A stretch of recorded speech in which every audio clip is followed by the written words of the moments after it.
That was a beautiful introduction. Did I write that or did you write that? Because I loved it. Good morning, everyone. I'm so excited to be here today to kind of, I guess, kick things off. The important things are that I'm an Enneagram 3 and my Myers-Briggs is ENFP. If that means something to you, awesome. If it doesn't, that's also fine. But I love personal growth. I love to study growth.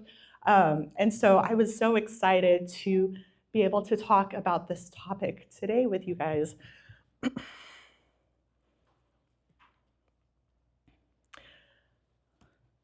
I want to start with talking about how growth is continuous. I was born in a country called Namibia in Southern Africa, and my mom was American, my father is Namibian. And so I grew up kind of between cultures, learning how to assimilate very quickly as kind of a coping mechanism, but it also, I think, has turned into a skill. I got to be surrounded by beautiful nature growing up, and just in an environment that let me try new things, and I'm really thankful for that. I think as a seedling, if we're going to use the plant metaphors, as a seedling, this was a really wonderful environment to grow up in. I moved to the US when I was 6, and my parents put me into piano lessons, and I discovered my first creative love. Music was something that brought me so much joy, and it brought other people joy when I played music, and it was something that I felt really comfortable in, very confident in, and as somebody who was always a little bit unsure about her place in the world, it was something that I think I really needed. And I started violin at age 9, and was blessed with teachers who really helped to nurture my growth, who helped to nurture my love of the instruments, as well as my technical skills. When I got a little bit older, I ended up with a teacher who was excellent in so many ways, but she also kind of put the fear of God in me. And unfortunately, I started to grow a little bit more in fear. I was a little bit worried, not a little bit, I became more and more worried about making mistakes. And this kind of led to a lifelong struggle with performance anxiety. Don't know if anybody here has felt that before. But the reason I wanted to talk about growth being continuous, I think when we think about growth, we always see it as this positive thing. And we forget that if we're not intentional, we can grow in the wrong direction. And as children, we don't have a lot of control over that growth. But as we grow up, we have responsibility, I think, to learn how to shape ourselves into ways that will help us grow into our best versions. I think about how sometimes I plant little seeds to go in my garden, and if they're not close enough to a light source, they will grow fast, and they will grow so tall, and they will not have the root structure or the stem strength to support them, and they're gonna die. So that's an example of growth that is not really beneficial for the plant. And in the same way, we can grow in fear, we can grow in these ideas of ourselves that are not helpful to us. And so as a teenager, I was kind of stuck in this loop of not wanting to be in the spotlight, not wanting to take solos, not wanting to sit first chair in orchestra. And it became a self-perpetuating growth downward spiral cycle that I'm still working on today. As a teenager, something else that I started to do was take pictures and make silly videos. And that was something that I really enjoyed because it was a way that I could present myself. It was a way that I could edit myself, and that was a lot less scary than real-time performing. And that kind of leads me to the next part. Good growth takes time. When I was in high school, YouTube came out and vlogging came out. And I was obsessed with watching people talk about their lives. And I was like, I can do this. People want to hear about my homeschool life. So let's. So I started to play with editing. I started to, I would sit in front of the camera and talk about the most mundane little things in the world. Like, looking back, there's a reason there's no audio on this. Nobody needs to hear this stuff. And these are private YouTube videos. They will forever remain private. But I keep them there to humble myself. And also so I can see how much I've grown. But the thing that I had was time. I had time to play. I had time to sit in front of the camera. I had time to kind of figure out Windows Movie Maker, which led later on to other tools, which I think were a little bit easier to use. And then in college, I got to take these skills and make videos for my school job, which was at the Career Center. So I made videos about how to study that better. I would interview career counselors about things that students can do to help set themselves up for success. I also made videos for school assignments, which, again, pretty silly, but a lot of fun. I had so much fun doing this stuff. I changed majors twice in school and ended up landing in music. I came back to it and said, I really love this. And one of the reasons was because I joined a band and I was like, oh, yeah, I'm a musician. It is actually fun to play music. I want to study this forever. Not thinking about the long term, like, what am I actually going to do with this degree? But I had fun with it. And then this all kind of culminated in a senior thesis project where I made a 30-minute documentary about the impact of music education on children who grew up in high-stress environments, down to even drawing out animations. I scanned pieces of paper into a printer because I had no idea how else to do animations. But I had a lot of fun doing it and just trying things out. I didn't have any formal training in this, so a lot of it was just figuring things out as I go. And that, I think, is the gift of time. I ended up, my senior year, also getting married to one of my bandmates, Adrian, who's in the back, which, if you're doing the math, I do every year because I forget. It's been 14 years. And right after graduation, we moved to Hiroshima, Japan, to teach English because we were both music majors. And what are we going to do with that? So I continued to use my vlogging skills to share with our friends and family back home some of the stuff that we were experiencing in our day-to-day life there in Hiroshima.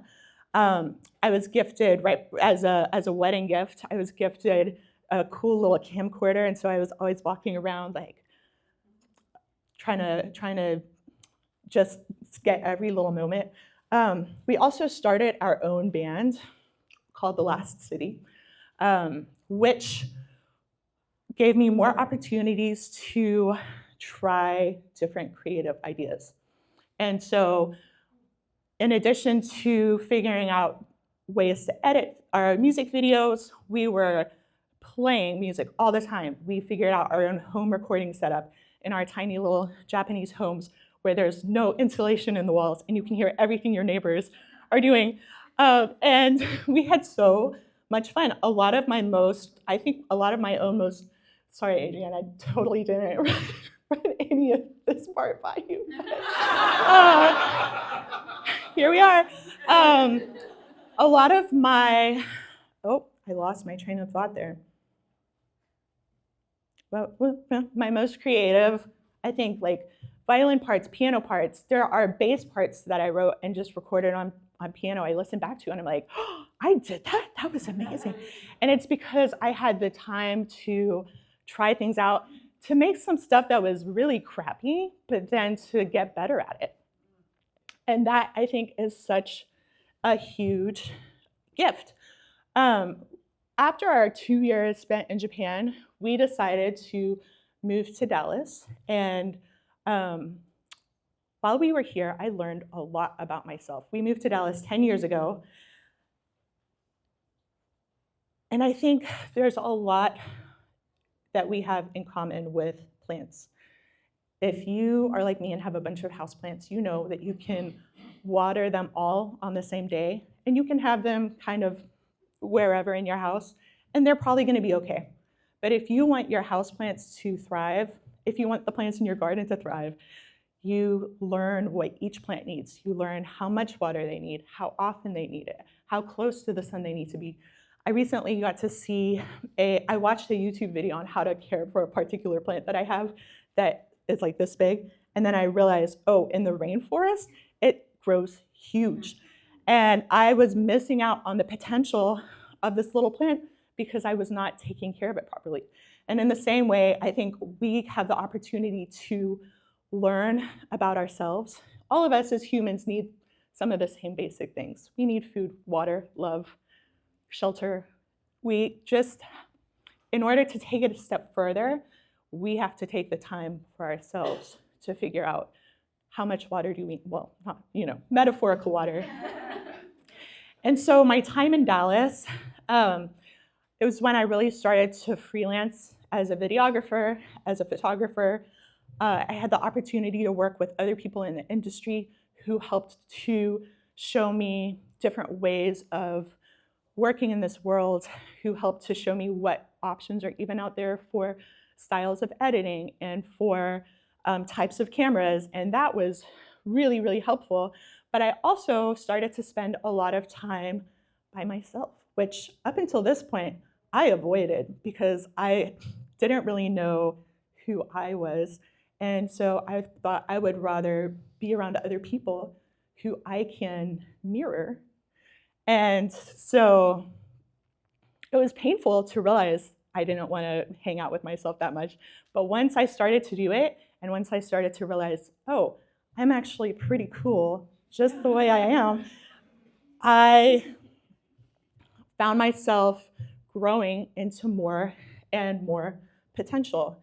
I took on as many different types of gigs as I could, and one of the story arcs that I never really expected is getting into documenting regenerative agriculture. My father is a soil health scientist, and he started producing videos about regenerative farmers, and so I would go help him do these shoots, interview farmers about what they were doing to basically help Mother Nature while they were growing our food. And I loved this. I love this format of talking to people about things that were making an impact and then taking the footage and kind of putting it together like a puzzle. And I found that so satisfying, this documentary style, and tried to do more and more of that work in the other types of projects that I was doing. And then 4 years ago, we had our first kid, Oliver. Everything that I had learned so far about myself and about how I grow changed. And I had to learn how to be a very different type of person. I was working and raising a kid, and we were like trying to be flexible and creative and also still pay the bills. But we kept doing music, and to start to stretch myself over the last few years, I've started to try playing solo again. So I've done weddings, I've done things where I'm playing to backing tracks or I'm playing with a loop, and that has been really good for me to just remember that I can play all on my own, and it still sounds good, and it's okay if I mess up. Nobody's gonna care or judge me. And then last year, I also started a podcast because I wanted to grow my interview skills. I also really just love having conversations with people on camera. And a lot of times in video work, it's a very specific subject, and I find myself wanting to ask more and more questions. So I said, I'm just gonna do it myself. And so I did a full season of podcasting. It's taking a little hiatus at the moment, and then we're going to do season 2. But it was it's been a really wonderful series of conversations. And I think as a interviewer and as a conversationalist, I've gotten more confident in those skills. The other really important thing for growth is community. And I think Creative Mornings is, of course, the best example of that. If you think about a plant growing in nature, a single little lone flower is not going to last very long. If you have plants that grow together, they mutually protect the soil. They're going to hold on to nutrients better. The more diversity that you have in that plant life, the stronger they grow, the better they grow. And as humans, we are the same way. We need people in our lives who can challenge us. We need people in our lives who can support us. And when our little flower heads are drooping, we need people who can help just push us back up again. And I'm so thankful for all of it. We're good. I was like, I cannot make eye contact with anybody when I do this part. We've been in Dallas for 10 years, and I would not be the person I am today without my community. And it feels cliche to say, but it's true. It's true for all of us. We all need our people around us. So the big takeaway that I want to give today, and also to show some of my growth, because you've seen some of my early work, is to document your growth. My tagline in Wayfarers Media is document your impact. And I think it's so important to document your own growth, because this is how we see where we've come from on the days that feel slow and the seasons of life that feel slow. If we document our growth, we can look back and say, yeah, it feels slow right now, but look how far I've come. This is a way for us to course correct, because we definitely need to do that sometimes. We're not all gonna just go straight into whatever plant we are without some changes to our feeding schedule and fertilizer type. And I was wondering how many plant metaphors would be too many for this. But we also need to be able to celebrate, and documenting our growth is a perfect way to do that. If we have something that we've documented, whether it's journaling, whether it's social media, whether it's voice notes. I have really been enjoying going on walks with my dog and just doing voice notes and sending them to friends, but then saving them on my phone so I can go back later and remember what I talked about. Documenting that growth is essential. I've gotten the chance to do more and more of these interview style videos. I call them impact documentaries. And I've gotten to do them for a lot of different people. And each one that I do, I feel more excited because I can see very tangibly how much I've grown. And I think that's also in the nature of the type of work that I do, is that I can physically see it. Whether or not I post it on Instagram, it's gonna be there for me to see. This is my friend Dave. He's finishing up his last book called the River Trilogy. So we went around Dallas and took pictures and video at different parts of the Trinity River, because he talks about water as a metaphor for change. And I love that I get to do these things all the time. I also, as a way of growth, have been trying to put more on social media. So part of it is talking about the things that I'm learning, showing the things I'm learning, doing more behind the scenes. That, again, on the end is my husband, Adrian, with his other bandmate, because he has two bands. One of them is our band, and then the other is a kids' music band. So if you have kids, check out Narwhals and Waterfalls, because I do a lot of their music videos. But it's hard to start. It's really hard to start, but once you do, it gets a lot easier to document and then to share it. Because really, other people like to see what we're doing. And another part of my growth has been to put myself out there more for speaking engagements. I've done a couple of pitch competitions. I got to speak at DFW Startup Week on a panel for women entrepreneurs and speak at UNT to their entrepreneurship club. And then recently I got to film at the Dallas Black Tie event, which was huge. And my feet hurt so much by the end, but it was such a fun, beautiful night. And then on the band side, we have been moving a little more slowly since having a child 4 years ago. This is a young video of him. He's so cute. And as you can see, we have still been putting out music since he was born. We are currently working on an album called It Still Amazes Me, and we've just been putting out singles. We actually have one out today. So if you go to Apple Music or Spotify or Bandcamp and look up The Last City, you can be one of the first people to hear today's single, which is called We Could Be Lovers. Ooh. Ooh. But we are also trying to release this album before the end of the year, because at the end of the year, we are actually moving to North Carolina to be closer to our family, which we're both devastated and excited about. We have loved our time in Dallas. It's been so good to us, and it's time to grow into a new space. But we are trying to put out this album December 19th. Don't know where September came from. So if you follow us, you can find out when that album release party is going to be and come celebrate with us. All right, that's it for me.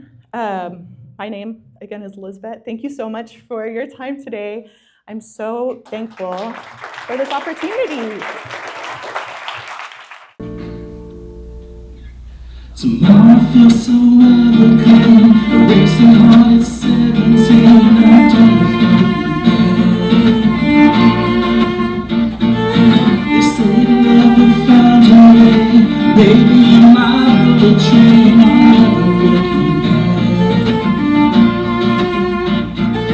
Even if it's a lie, can you be true to me? I can't deny what the half truth might do to me. In the right night, on the right night. I just need to know, can you find me in this purple haze?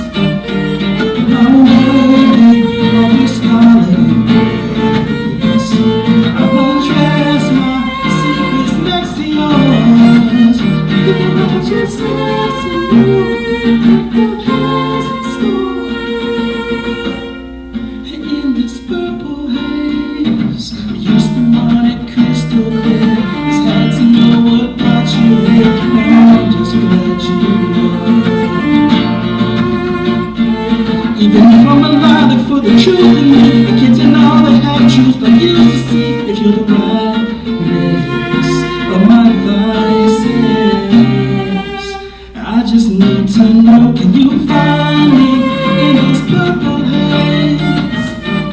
Am I worthy of your scarlet embrace? I've undressed my secrets next to yours.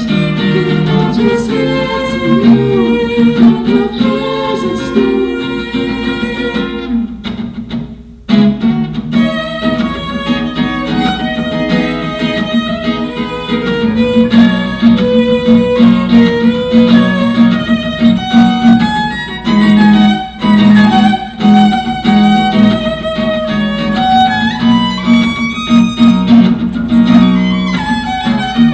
Can you find me? Am I worthy?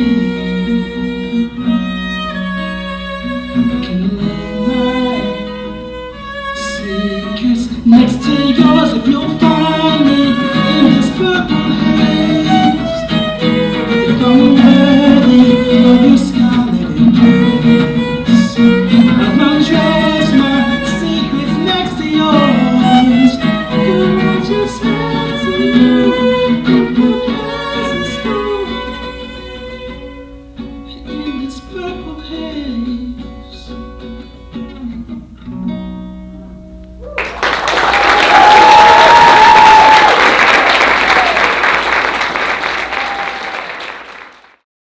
Went from I'm scared of being seen by myself, I'm scared of making mistakes, and then even if you weren't necessarily conscious of it at the time, but you did start doing it, like what was that breakthrough moment for you? I'm still doing, like, this is the second time I've spoken in public in a microphone without my voice completely just losing its mind the whole time. And like my hands are still, like, the adrenaline rush turns out it's not very conducive to playing violin, but we're working through that too. I think it's still happening. I do think therapy has been great. But really, over the last couple of years is when I made the decision to not let the fear be the reason I wasn't doing things. And one thing I had the realization, I think I've missed a lot of opportunities because I was so afraid of taking them and then, like, being shaky while I was playing and having it sound horrible, which has happened, and that is a horrible feeling. But I've missed out on a lot of things, I think, because of that. And I don't want that to be my future. I'd love for the band to get to the point where we can play some big stages with big audiences, and I'm gonna have to get my shit together to make that happen. Thank you. I forgot, I can cuss, right? Yeah. Any other questions? Yes. I loved your insights on building community and how that has served your creative and personal life. Now that you're moving to a new city, are there any lessons? I'm sorry. No, it's okay. Are there any lessons you've taken away from establishing that over 10 years in Dallas that you're okay, I have some lessons and strategies and ideas in my head when I moved to North Carolina of how I'm gonna go about establishing a professional and creative community, or do you already have one there? We know a couple of people already in the city we're moving to, which is Winston-Salem. If you know anyone, please connect us. Unfortunately, the Winston-Salem chapter is currently not running. I have considered that, but I'm also going to have a baby in May. So I probably I'm not ready for that commitment, but I have started to research different creative groups in the area. Charlotte has a really large creative scene, so if I can, I'm going to go to Charlotte sometimes. But one of the things that I think that we've learned since being in Dallas is the types of people that we want to spend time with, the types of people who help us to grow, but also who we feel excited about giving to. I've been seeing a lot about how community is inconvenient, and I think that is something that we all need to remember, is that we don't have to have huge communities, but the people who we choose to bring into our lives, we have to be willing to be inconvenienced for them. And they're probably gonna do the same thing for us. And at this point, we have a lot of experience with meeting people and also figuring out pretty quickly which people are going to be the ones that we want to bring into that community, who we're willing to be inconvenienced for. So I'm nervous about it because we have spent a long time here growing I feel like a curated group of friends. A lot of it has to do with who's parenting in Oak Cliff, because that is a large part of our community at this point. But yeah, our community here feels curated. So I am nervous about moving to a new space and having to kind of start from scratch with that. No, I love the insight about having to inconvenience yourself for that. Where it's not putting yourself out there. It's doing it even if it's not fitting into your daily life to get over that hump. Yeah, I think we've evolved out of community-centered living, which is really sad. We are on our phones, we're in our worlds, and it's easy to order food. It's easy to get something sent to your house, and we forget that as people, we actually need to do inconvenient things for each other sometimes in order to build some of those relational foundations that will help us get through harder things. Anything else, guys? Oh, thank you. Thank you. And I love the plant metaphor. I'm going to ask a question in plant metaphor. So in my creative journey, I feel like there was a time that I was like bonsai, like really tightening up and trying to move in certain directions. And then there's some times that I'm just like letting things grow. I'm like, I'm surprised. Yeah. You know, and I'm curious to hear like what's your current direction? How do you balance those two creative energies? I think a lot of it has to do with you have to, this is where the self-knowledge thing comes in, because some people make really good bonsais and some people don't, and I'm not a good bonsai person. I have pretty bad ADHD that got worse after I had a baby. And so I have to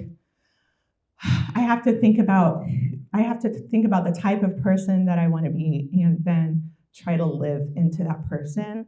I read a book recently called, what's it called? It's a book for women about becoming better leaders and developing more confidence. And in the second chapter, it talks about your inner critic and then creating an inner mentor for yourself, which has really been a powerful idea for me. And it's imagining yourself 20 years in the future as your most ideal self, and then making decisions today as you think that person would make. And so instead of looking to outside mentors or outside people to make those choices for you, you are turning inside at every opportunity. So that has been something I think that's really helped me. And now I'm thinking about what kind of plant I am, and I can't do it off the top of my head, but I want to. I'm gonna think about it. It's about playing big. Yes, thank you. Yes, it is good. Playing Big by Stephanie Moore, I think. Yeah. One more question? Any more? Why the last city? There's conflicting stories for this. We chose the name after moving to Hiroshima, and I can't even remember my version of it. I can only remember Adrian's version of it, which was like, You mean the truth? just involved like taking a trip outside of the city and being able to see. Hiroshima's a city that's kind of nestled in between mountains. So we were up in these dark mountains looking down on this beautiful city nestled by the ocean. And so allegedly, the phrase, the last city, kind of popped into his head from that scene, I think. So that's where it sounded poetic, and so we went with it. Yeah, it works. Yeah, thank you. Thank you.